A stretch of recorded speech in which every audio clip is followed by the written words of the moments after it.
एक बार फिर से सभी को नमस्कार। एक बार फिर उपस्थित हूँ आपके सामने लेकर के श्रीमद् भगवद गीता। इससे पहले श्रीमद् भगवद गीता के द्वितीय अध्याय पर हम चर्चा कर रहे थे। उसके अनेक श्लोकों का हमने वाचन किया है और अर्थ को समझने का भी प्रयास किया है। क्रमशः आइए आगे बढ़ते हैं और आगे के जो श्लोक हैं उनके वाचन करते हैं और अर्थ को समझने का प्रयास करते हैं। उससे पहले ये बता दूं आपको, ज्ञानांजलि शिक्षा कुलम ज्ञानांजलि का ही एक नया यूट्यूब चैनल है। आप लोग इसको सब्सक्राइब करें, शेयर करें और लाइक करें।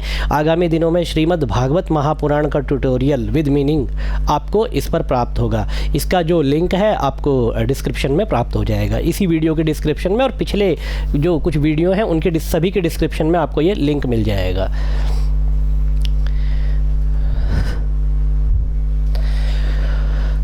श्री कृष्ण और अर्जुन का संवाद चल रहा है और श्री कृष्ण अर्जुन को उपदेश दे रहे हैं।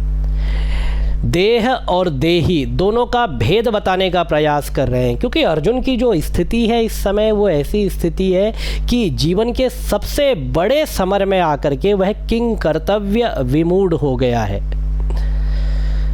वह युद्ध नहीं करना चाहता क्योंकि उसके मन में मोह उत्पन्न हो गया है। उसके मन में जो मोह उत्पन्न हो गया है उसको दूर करने का प्रयास भगवान श्री कृष्ण कर रहे हैं। उसको बार बार समझाने का प्रयास करते हैं कि शरीर अनित्य है और आत्मा नित्य है। उसके लिए अनेक प्रकार की युक्तियों से, भाव विकारों का उदाहरण दे करके, सत्कार्यवाद का उदाहरण दे करके, सत्कार्यवाद मतलब किसी वस्तु की सत्ता का उदाहरण दे करके भगवान श्री कृष्ण समझाने का प्रयास करते हैं। उसी क्रम में श्री कृष्ण अगला श्लोक यहाँ पर महर्षि वेदव्यास लिखते हैं, श्री कृष्ण के मुख से निस्सृत हुआ है, जो श्री कृष्ण के द्वारा जो श्लोक कहा गया है। अव्यक्तादीनि भूतानि व्यक्त मध्यानि भारत अव्यक्त निधनान्येव तत्र का परिदेवना। अव्यक्तादीनि भूतानि व्यक्त मध्यानि भारत अव्यक्त निधनान्येव तत्र का परिदेवना। महर्षि बादरायण जब अपने ब्रह्म सूत्र का प्रारंभ करते हैं तो सबसे पहला सूत्र जो लिखते हैं वो लिखते हैं अथातो ब्रह्म जिज्ञासा, और उसके बाद जो दूसरा सूत्र लिखते हैं, आइए अब ब्रह्म की जिज्ञासा करें, अथ अतः ब्रह्म जिज्ञासा, और उसके बाद दूसरा सूत्र लिखते हैं जन्माद्यस्य यतः, जन्म आदि अस्य यतः, जिससे इस संसार के जन्म आदि हुए हैं। तो जन्म आदि को कैसे समझेंगे, देखिए, सबसे पहले जन्म, उसके बाद आदि, जन्माद्यस्य यतः, ठीक है, ये सूत्र है। जन्म आदि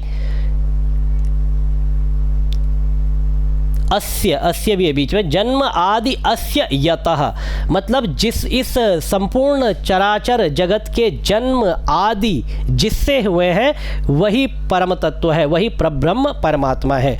अब जन्म आदि, आदि शब्द से यहाँ पर क्या लिया गया है, जन्म, स्थिति और लय, तीनों को लिया गया है। तो जन्म आदि मतलब सबसे पहले तो जन्म हुआ, फिर स्थिति रही, सभी लोगों ने, इस संसार ने अपनी स्थिति को, यहाँ पर अपने अस्तित्व को रखा, अपने अस्तित्व को बनाए रखा, और अंत में इसका लय हो गया। तो ये तीनों जिससे होते हैं वही परब्रह्म परमात्मा है। तो इसके लिए श्रीमद् भगवद गीता में भगवान श्री कृष्ण एक यथोर्णनाभि सृजते गृह्यते च, जिस प्रकार से ऊर्णनाभि कहते हैं मकड़ी को, जिस प्रकार से मकड़ी अपने पेट से निकाल करके स्वयं ही जाले का निर्माण करती है और फिर उसमें क्रीड़ा करती है, उसमें रहती है, और अपना कार्य समाप्त होने के बाद पुनः उस जाले को अपने ही अंदर समाहित कर लेती है। यही ब्रह्म इस संसार की प्रक्रिया में करता है, संसार को प्रकट करता है, उसमें क्रीड़ा करता है, जो कि हमें आवरण और विक्षेप, ये जो अज्ञान की दो शक्तियां हैं, इनके द्वारा नाना प्रकार का जगत भासित होता है और उसके बाद अपने में ही इसको तिरोहित कर लेता है, इस संसार का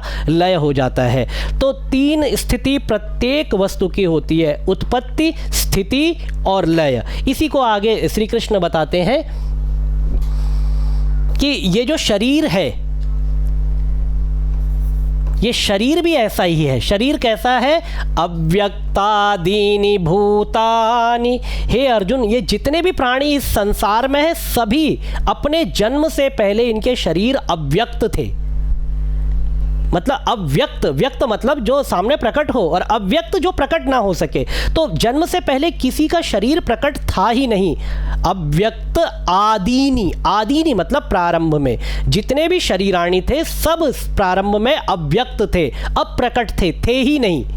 और व्यक्त मध्यानि भारत, जब ये जगत चलता रहा, जब इसकी स्थिति बन गई, तो स्थिति का जो मध्य का जो काल था उसमें व्यक्त मध्यानि ये प्रकट हो गए, ये व्यक्त रूप में दिखाई देने लगे। प्रारंभ में शरीर अव्यक्त थे, सभी भूत, भूत मतलब चराचर प्राणी, और व्यक्त मध्यानि भारता, बीच में ये सभी के सभी व्यक्त हो गए, प्रकट रूप में दिखाई देने लगे। और अव्यक्त निधनान्येव, और अंत में फिर जब इनका निधन हो जाएगा तो ये अव्यक्त हो जाएंगे। इसमें नया क्या है?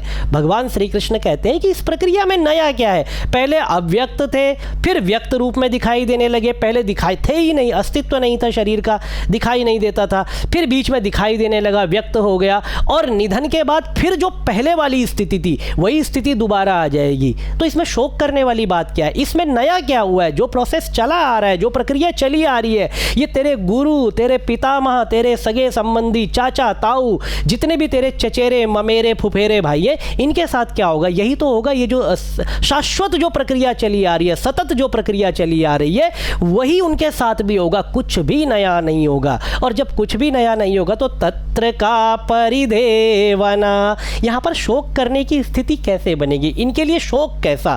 तत्र का परिदेवना, इनके लिए दुख करने की आवश्यकता क्या है? क्योंकि शरीर पहले भी नहीं था, मध्य में भी नहीं था, और अंत में भी शरीर पहले नहीं था, मध्य में था, फिर अंत में नहीं रहेगा, और यही प्रक्रिया सतत चलती रहेगी। अब बोलिए फिर मुक्ति क्या होती है? ये थोड़ा हम विषय से बाहर जा रहे हैं। मुक्ति ये होती है कि जो इस बीच ब्रह्म परमात्मा का साक्षात्कार कर लेता है, वो ये जो जन्म मरण का जो फेरा है कि जिसमें अव्यक्त आदीनि भूतानि, पहले अब शरीर अव्यक्त रहेगा, सभी भूत अव्यक्त रहेंगे, फिर व्यक्त मध्यानि, बीच में आकर के वो प्रकट हो जाएंगे, जैसे आप हम सब दिखाई दे रहे हैं, इस स्वरूप में आ जाएंगे। और उसके बाद अव्यक्त निधनान्येव, जैसे ही सबका निधन हो जाएगा फिर अव्यक्त हो जाएंगे। तत्र का परिदेवना, इसमें शोक करने की आवश्यकता नहीं है। तो फिर मुक्त कौन होता है?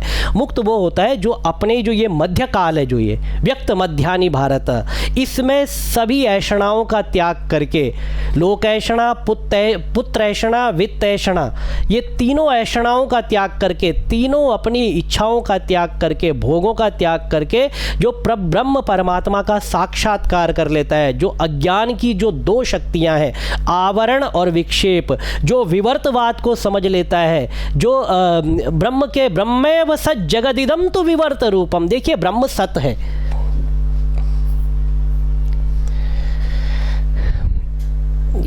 पेन कहाँ से आएगा भाई? यहाँ से, ठीक है। देखिए यहाँ पर इसको एक बार हम बोर्ड पे समझने का प्रयास करते हैं।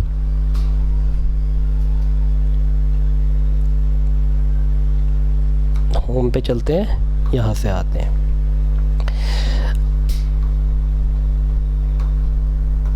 देखिए ब्रह्म सत है, ब्रह्मेव सत, ठीक है, ब्रह्मेव सत जगदिदम, और जगत इस ब्रह्म का विवर्त रूप है।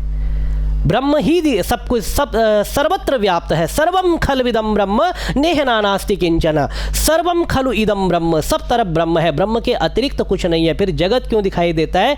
क्योंकि विवर्त रूप है। इस ब्रह्म के ऊपर जो है जगत का आभास होता है, जगत का आरोप किया जाता है। वो अब पिछले वीडियो में आप देखेंगे तो अज्ञान की दो शक्तियां बताई थी, आवरण शक्ति और विक्षेप शक्ति। अब ये आवरण शक्ति जो है ब्रह्म के स्वरूप को ढकती है, और विक्षेप शक्ति उस ब्रह्म के ऊपर जगत का आवरण लगा देती है, जगत की सर्जना कर देती है, और फिर हमें ब्रह्म नहीं दिखाई देता, हमें जगत ही दिखाई देता है। फिर वह वापस ब्रह्म के रूप में कैसे भाषित होने लगता है? जो ज्ञान प्राप्त कर लेता है उसको फिर ब्रह्म के रूप में कैसे दिखाई देने लगता है? उसके लिए कहते हैं, देखिए दो शब्द हैं यहाँ पर। ब्रह्म जो है, जगत जो है ब्रह्म का विवर्त है, ठीक है। जगत ब्रह्म का विवर्त है। विवर्त में क्या होता है कि विवर्त में जैसे कोई वस्तु अपने स्वरूप का त्याग कर देती है और दूसरे स्वरूप में प्रतिभासित होने लगती है, लेकिन वह वापस ज्ञान होने पर अपने वास्तविक स्वरूप को फिर प्राप्त कर लेती है, क्योंकि उसने अपने स्वरूप का त्याग कभी किया ही नहीं। वो तो हमारे द्वारा जो भ्रम की स्थिति हमारे सामने ऐसी आई कि हमने रस्सी को सर्प समझ लिया, तो ये यहाँ पर विवर्त हो गया। विवर्त कैसे हो गया कि हमें रस्सी सर्प के रूप में भासित होने लगी, और जो विवर्त होता है, विवर्त ज्ञान होने के बाद वापस अपने वास्तविक स्वरूप में दिखाई देने लगता है। और दूसरा शब्द यहाँ पर विवर्त के बाद आता है, वो आता है विकार। विकार क्या होता है? विकार यदि एक बार परिवर्तित हो जाए तो वापस अपने वास्तविक स्वरूप में नहीं आता। जैसे दूध का विकार है दही, दूध से दही तो बन सकता है, लेकिन दही को वापस दूध के रूप में परिणत नहीं किया जा सकता है। यही विकारवाद है। और ब्रह्म जगत के रूप में भासित होता है, और ज्ञान होने पर फिर वापस ब्रह्म जो है, हमें ब्रह्म का साक्षात्कार हो जाता है, जगत का निराश हो जाता है, जगत हमें दिखाई नहीं देता, तब केवल ब्रह्म दिखाई देता है। इसको कहते हैं विवर्तवाद। तो जगत जो है ब्रह्म का विवर्त है, विकार नहीं है। यदि विकार होता तो एक बार ब्रह्म जगत के रूप में भासित हो गया तो वापस फिर उसके ब्रह्म का साक्षात्कार करना असंभव हो जाता। इसीलिए जो जगत है ब्रह्म का विवर्त है, विकार नहीं है। ब्रह्मेव सज् जगदिदम तो विवर्त रूपम, ये सर्वदर्शन संग्रहकार इस तरह से लिखते हैं। तो इसी तरह से हमें ये विवर्त रूप में भासित हो रहा है।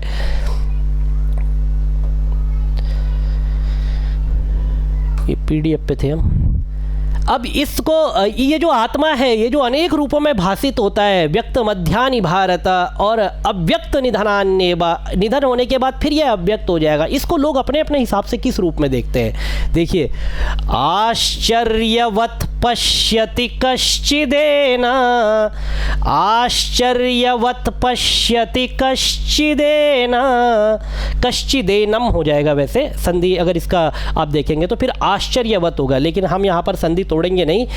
माश्चर्यवत् वदति तथैव चान्यः, आश्चर्यवत्।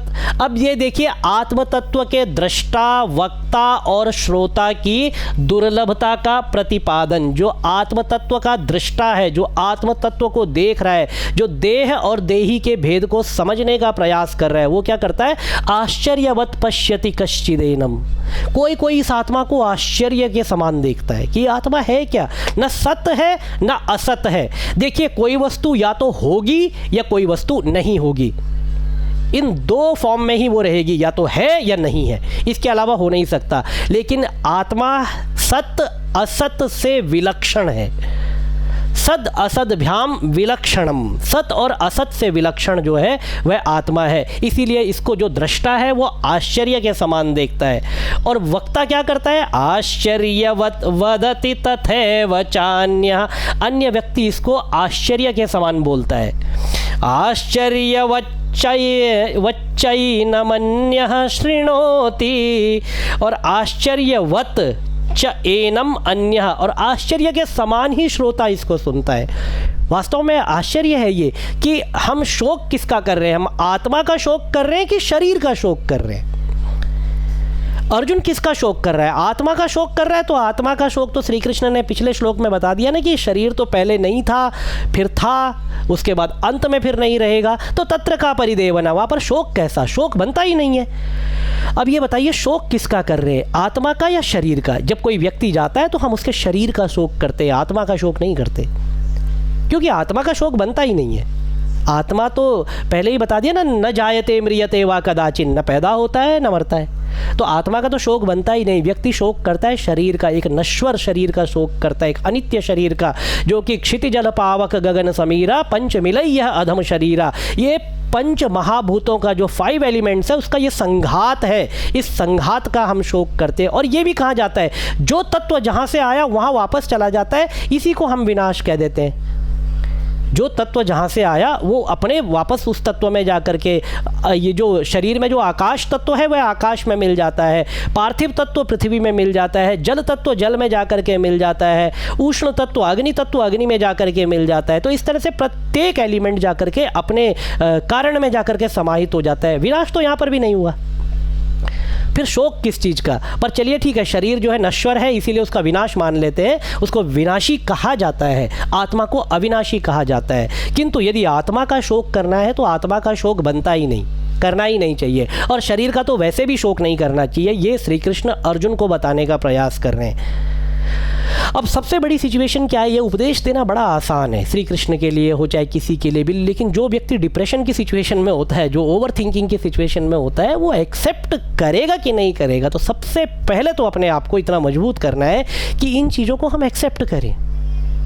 यही वास्तविक ज्ञान है। और ये ज्ञान क्या है? ये सत्य है, होता ही ये है, इसके अलावा कोई दूसरी प्रक्रिया नहीं होती है। श्री कृष्ण कुछ ऐसा नहीं बता रहे हैं कि जो नहीं होता है। श्री कृष्ण जो होता है, लेकिन व्यक्ति उसको आंख बंद करके भी देखना नहीं चाहता है, उस पर प्रकाश डाल रहे हैं श्री कृष्ण। श्रुत्वाप्येनं वेद न चैव कश्चित, श्रुत्वा अपि एनम, और सुनकर के भी लोग इसको नहीं समझ पाते। न वेद न चैव कश्चित, किसी ने भी इसको सुनकर के भी समझा नहीं है, इसको जान नहीं पाया, आत्मा के स्वरूप को, ब्रह्म के स्वरूप को समझ नहीं पाया। इसीलिए कहते हैं श्रुत्वाप्येनं वेद न चैव कश्चित, कोई इसको सुनकर के भी नहीं समझ पाया है।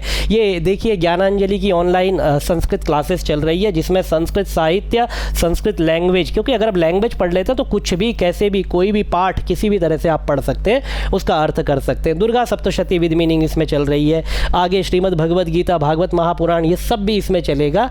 आप यदि इससे जुड़ना चाहते हैं तो यहाँ पर एक कॉन्टैक्ट नंबर दिया हुआ है, आप इस पर कॉन्टैक्ट करेंगे, आपको जोड़ दिया जाएगा, और जो भी आगे का प्रोसेस होगा आपको बता दिया जाएगा। इसके लिए ये वाला बैच अभी हमारे पास फुल हो चुका है, तो ये वाला बैच आपको प्राप्त हो जाएगा, बैच 2 जो है, Sunday 10 AM and Monday 8 PM।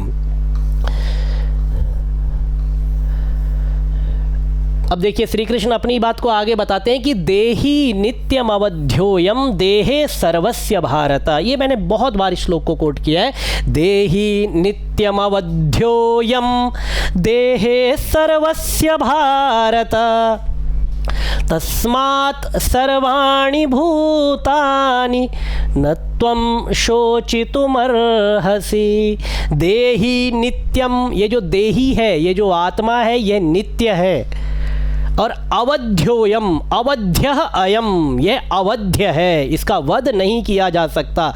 ये जो तू बार बार बोल रहा है कि मैं अपने ही लोगों को गुरून् हत्वा हि महानुभावान और भुंजीय भोगान रुधिर प्रदिग्धान, कि खून से सना हुआ राज्य मुझे नहीं चाहिए, और अपने गुरून् हत्वा हि महानुभावान, ऐसे महानुभाव गुरु को मैं नहीं मारूंगा। ये जो तू बोल रहा है बार बार, तो तू किसको मारेगा? शरीर को मारेगा या आत्मा को मारेगा? यदि तू शरीर को नहीं मारता है तो क्या तू नहीं मारेगा तो ये मरेंगे नहीं? और आत्मा को तो तू मार भी नहीं सकता, क्योंकि देही नित्यम, ये जो देही है, ये जो आत्मा है, ये नित्य है और अवध्य है। तेरा गांडीव भी उनका वध नहीं कर सकता, तेरा गांडीव छोड़, मेरा सुदर्शन भी उसका वध नहीं कर सकता। देहे सर्वस्य भारत, और सभी की देह में यह आत्मा रहता है। तस्मात् सर्वाणि भूतानि न त्वं शोचितुमर्हसि, इसीलिए तू शोक करने के योग्य नहीं है, शोक बनता ही नहीं है। श्री कृष्ण अर्जुन को यह समझाने का प्रयास कर रहे हैं। आगे और भी है, बस चलिए आज के लिए बस यहीं तक हमारे पास श्लोक है। बहुत दिन बीच में हो गए थे, तो आज ये पाठ आपके सामने लेकर के आया हूँ। आप श्रीमद् भगवद गीता का अभ्यास करते रहे, निरंतर पढ़ते रहे, निरंतर पाठ करते रहे। भगवान श्री कृष्ण के चरणों में भारतीय संस्कृति के अंक में, भारतीय सनातन संस्कृति के सिद्धांतों में आपकी श्रद्धा सदा बनी रहे।